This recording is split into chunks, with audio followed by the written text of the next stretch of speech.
I was sitting in our office last week and just closed one of the biggest deals of my career. It was a field that I was really proud of, with a large, well-known Fortune 500 client.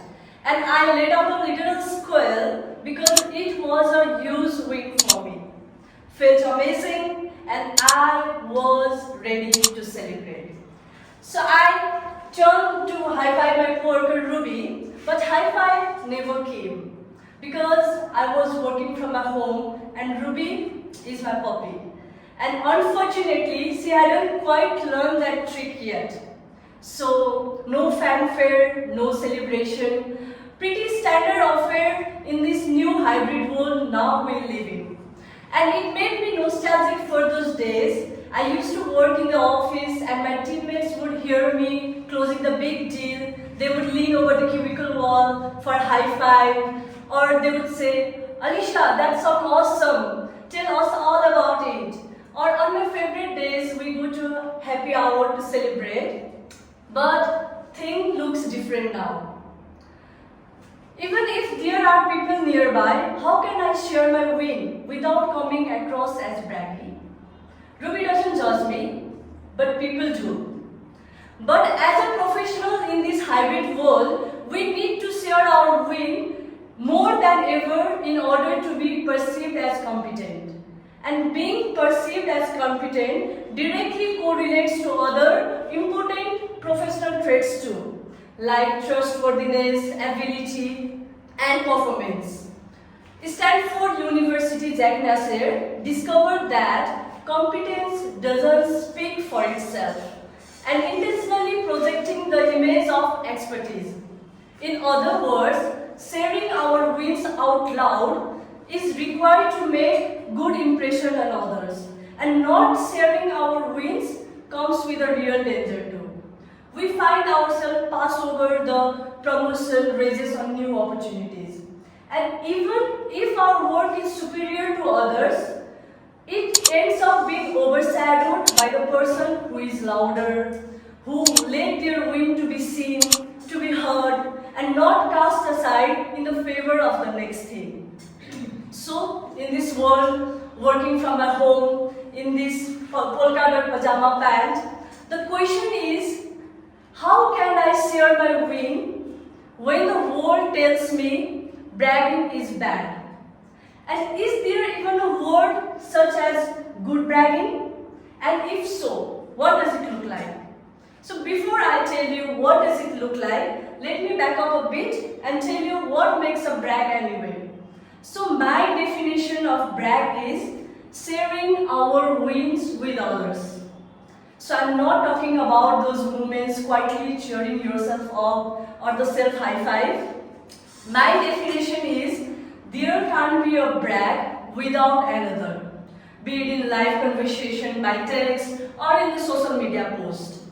And many people struggle with this because I have closely partnered with several leading women's organizations, and reluctance to brag is an issue that comes nearly in every conversation.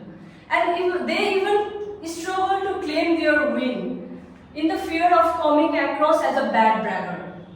So, idea of sharing them feels like a huge leap. But I have learned in my career, which includes 2 career pivots, as well as many of my clients, that sharing our wins and bragging continues to lead much of our own success and influence. And we are generally not accumulating haters also. So what do we know that everyone else doesn't? We have learned that there is a difference between bad bragging and good bragging. And this difference is critical. And when we don't untangle the two, we view all bragging as the same. We fear coming across as a bad bragger, so we don't brag at all. Which means we miss out of those benefits that comes from sharing our wins. And also there are we know the bad bragger type, right? We have many of us have that internalized message of that type, like don't be so off, it is not polite to brag. And also there are suggestions of bragging brings up the fear of sounds like self-promotional and obnoxious, like the worst bragger we know. So we think that if we brag, we might be triggering someone else's insecurities, or most of all, we fear not being liked. And being liked does play a very important role in our success, because some researchers found that if someone is strongly disliked, it is irrelevant, and whether or not they are competent, people don't want to work with them anyway. So our fear is pretty valid. Being liked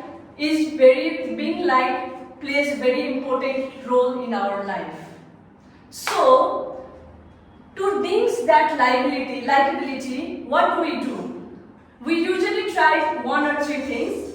Number one, wait and see method, especially favored by the women. We think that our leaders or superiors will eventually see the great things we have done somehow. Competence speaks for itself. Remember Jack said? It doesn't. Number two, we enlist the champion. Maybe we share our wins to the people who are influenced. Maybe they will brag about us. Maybe they will brag behalf of us.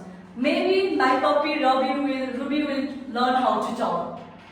Number three, if we share our wins, we might minimize the amount of hours and effort it took. We might give all the credit all around, like the Nutella on the cake. We might use words like we instead of I. So these efforts are enough in this new hybrid workplace, with many of our professional colleagues working miles away instead of just a cubicle wall. We need to be louder and proactive.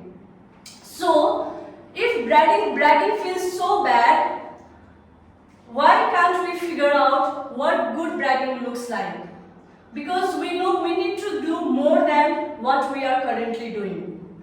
So what is good bragging? And when it comes to bragging, there is always an action of it and the intention of it. And always we infuse together. Action of it and the intention of it. We don't untangle the two. So when we are bad bragging, we often